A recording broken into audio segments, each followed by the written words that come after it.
When I filmed my first yoga class, I was nervous, quiet, and terrified of the camera. Yet here I am, 6 years later, having built my main channel to over 1 million subscribers.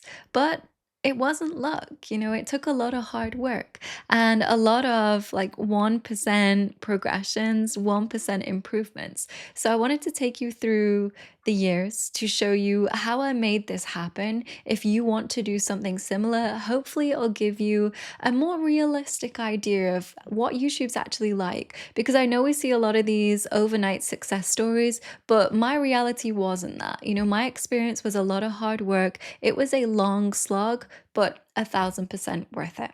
So let's begin. My channel started back in 2019. And when I said I had no camera presence and I was terrified of the camera, just let me play you this so that you can see where I started off and you can see, in my opinion, just how awkward I was. Hello and welcome to my first ever guided yoga YouTube video. Thank you for joining me. This has been requested by so many of you, so I decided it was finally time. I feel bad for her watching that. I'm like, that's painful. My voice sounds so, I always think I have like a scratchy voice. I don't think anybody likes the sound of their voice, but particularly in this video. And it's not just because the audio quality is bad, it's because I'm just clearly really uncomfortable on camera. So I thought it was important to start there because when I started, I used to look at other YouTubers that were just so confident. They just looked so comfortable on camera, like it was nothing to them. And if I give you that impression now, it's only because of the years and years of experience getting comfortable talking to a camera. But as you can see in the beginning, it was not like that. And my first year of YouTube was very much like that. No clue what I was doing with cameras, no idea what I was doing with audio. I was just trying as many different things as possible because I didn't understand the way YouTube worked. I'd come from Instagram where I'd built a following and I understood what people wanted from me on Instagram. I understood how to use it as a tool, as a way to build community. But YouTube was this entirely new thing that was foreign and alien to me. So in the first year, I don't think I had any real success. I was kind of copying what I saw other people doing. It didn't really feel very authentic. And I was just thinking, well, they're doing it, so that's what I'll do because it seems to be working for them. And I didn't understand why it wasn't working for me. And then I actually got quite lucky in my first year and I did have just one video that worked really well. And it was a video requested by a friend and it was a no feet yoga class. I made it because he requested it. He'd broken both of his heels and couldn't practice while putting any weight on his feet. So he was like, can you do a class that doesn't involve my feet at all? So I was like, right, what am I going to name that? No feet yoga. And it took off. It did so well because I think there wasn't anybody offering that in a way that was fun. It was super niche, but off the back of that, I ended up making, I think, a 4-part series of no feet yoga classes. And people to this day will still message and say, those classes are how I found you, or that really helped me get through my recovery. So that was my lucky break in year one. But I go into year two and I'm still just posting, not really getting any traction. The views that you will see now are not representative of the views that I was getting. At this time, getting 1,000 views felt like a mountain that I was trying to climb, right? It was a huge milestone. So that no feet yoga class, that did get up to 1,000 views and over 1,000 views. And that was such a sweet moment for me because I think you create these milestones for yourself, right? When you're trying to progress. And 1,000 views was that milestone for me. So when I reached it, it was really sweet. But afterwards, the classes I was creating, they were just getting like 100, 200, maybe 600 views. And I felt like it was just, dwindling. And it wasn't until I created another class, which was a de-stress class. This was a voiceover, I'd done it a slightly different format, but I think it was just a lot more polished. The audio quality was better. And I just think I'd taken that first year of experience, put it into this class, and finally I just seemed to have gotten something right. I think it was more of a happy accident, more luck than something that I curated. But let me play it for you so that you can see the difference in the first year. Chest, gaze forwards. Exhale around the spine. Continue to move through this at the pace of your own breath.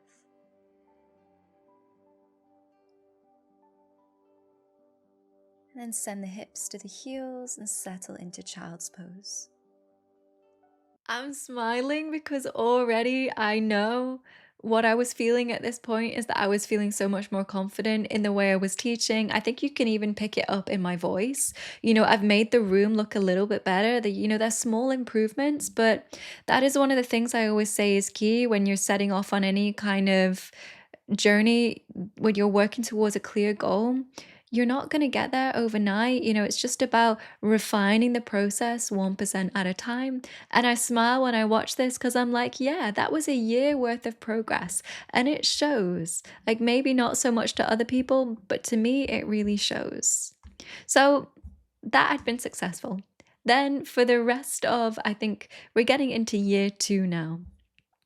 It was really slow growth. Nothing was really going that well. I was doing a lot of classes. Some would do better than others, and I wasn't really figuring out the pattern. There was nothing there for me to be able to pull from and say, like, that's the formula, that's what I need to do more of. But what I was starting to do is teach in a way that I practice personally. So in the beginning, I was creating really generic classes, and then I started to think, like, what if I created classes that are more like how I practice? Because that's what I look for in a class. Maybe that's what other people are looking for their online classes. So I started to create like intermediate classes, more like arm balance classes, and I started to notice that those did really well for me too. At this point, also in year 2, I was really keen to improve the quality. So I moved into another room, and I think I invested in a proper wearable mic because I realized that having a mic fixed on the camera where I'm shouting at it across the room, that's just not it. So I'm going to play you another clip and you'll see again, how things are progressing. Welcome to this 20-minute vinyasa flow. I'm Charlie and I'll be your guide throughout the practice. Let's get warmed up with a few sun salutations. I can't watch any more of that.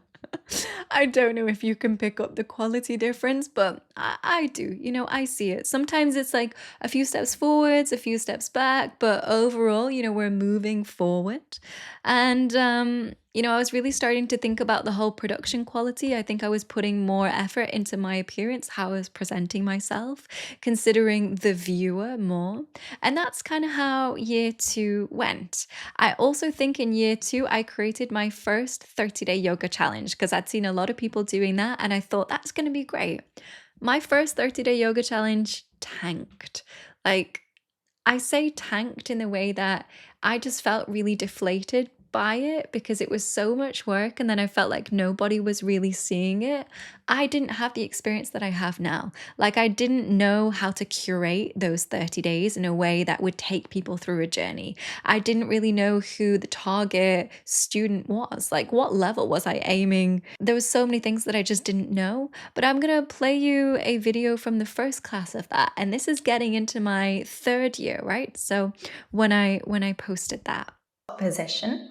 Spread your fingers wide, and we'll start by moving through a figure of 8. So shift weight forwards over your wrists and back towards your knees and your heels. Oh, the reverb in that room. So for some reason I decided to go back into this room, but maybe you can hear the reverb, the echo. That was one of the biggest reasons why I got out of this room, because it was small. There was nothing soft in that room to cushion the sound. So it does just bounce around all the time. But one thing I will say is I can just tell in my demeanor that I'm more confident here.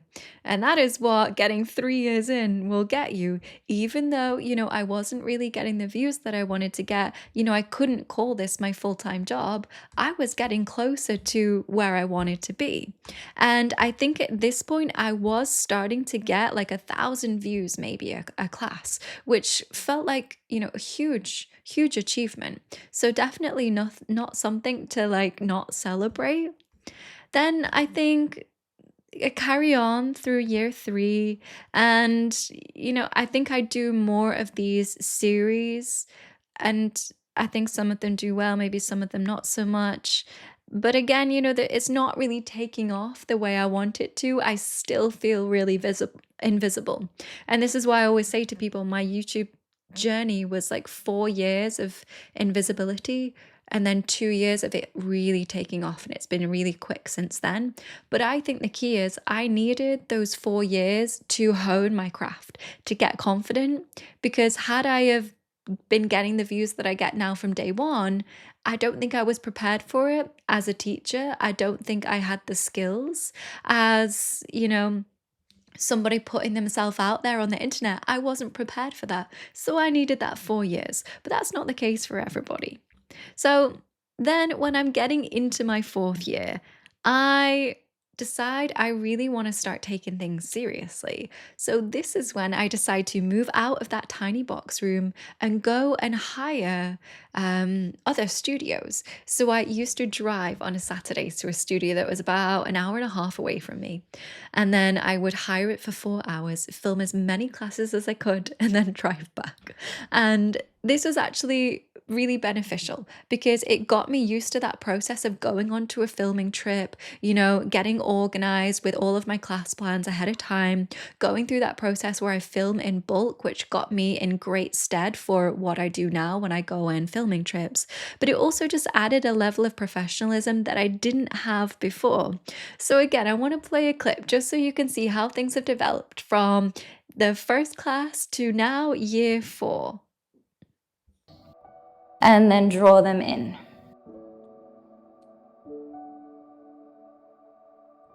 As you do this, bring your awareness to your breath. We'll use this gentle movement just to begin becoming more aware. Okay, so I added music on that one. And I think that one's a great example of how I've never really stopped experimenting. I think if you do the same thing over and over and you don't get results, stop doing that thing, like experiment with something new. I think a lot of people get really attached to their way of creating or doing and think that's the only way they can do it. But for me, I was really open to changing things up. And I think this is what drove the biggest amount of growth that I had, which was in year 4 when I transitioned to focusing on shorts just as much as I was focusing on the long form. But I thought, okay, like here's this new opportunity, right? Nobody else seems to be using this. And I just repurposed all of the content that I had, like years of content from posting on Instagram, and I just put it on YouTube. And I found the content that wasn't really doing that well on Instagram was now doing really great on YouTube. So that started taking off. And then in the February of the 4th year, I was like, I'm going to go all in on this. I'd gotten to 12,000 subscribers at this point. So, I felt like the channel really had some potential. I was making a little bit of money, not a lot, definitely couldn't call it my full-time job, but it was starting to feel like it had legs, right? So in that February, I committed to posting every single day, 30 classes, I think it was, or however many days there are in February. I think it's 28, is it 29?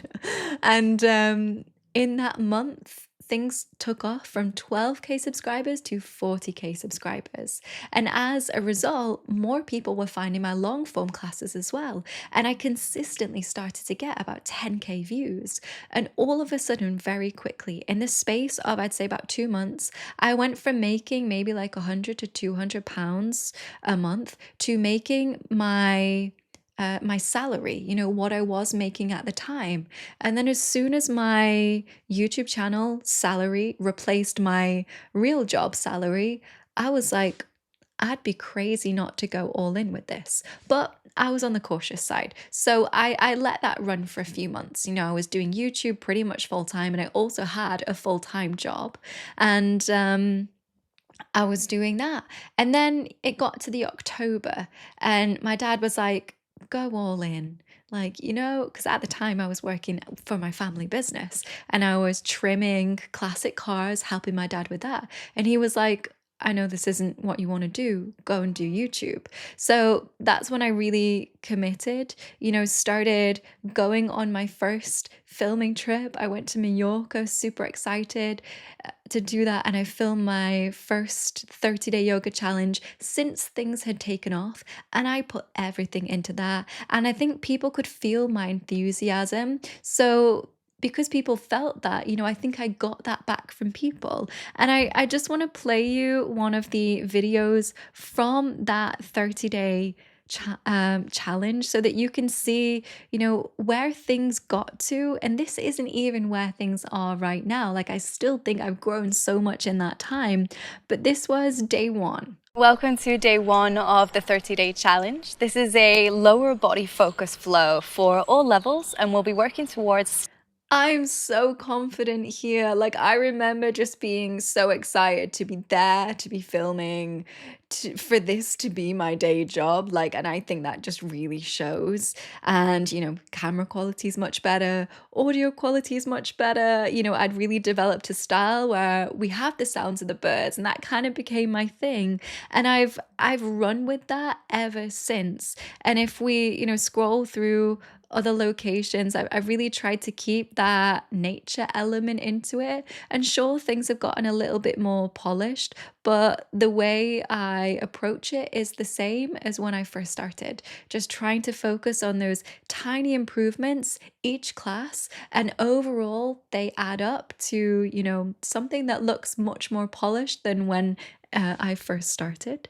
So let's just take a look at something that was earlier this year when I went on a filming trip to Tenerife, just to give you an idea of like how we've got from like year one to now I'm in year 6.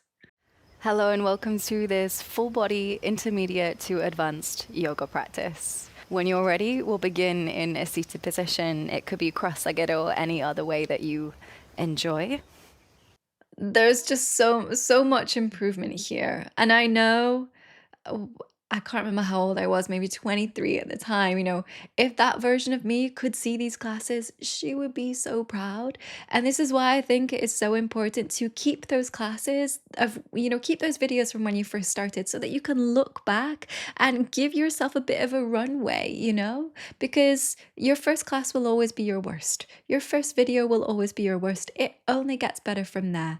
It might be those tiny things that people don't even see, but over time they add up. And I hope as we've gone through this journey, you've seen that. Like, I did not have any special skills. I was not particularly confident.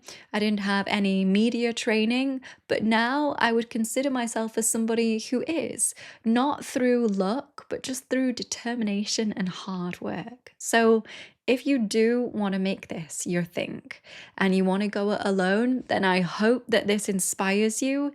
However, if you want some assistance, then that is something that I offer through my coaching.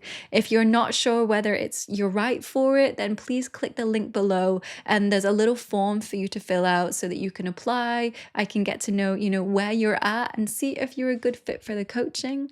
So I hope that you found this little walkthrough helpful.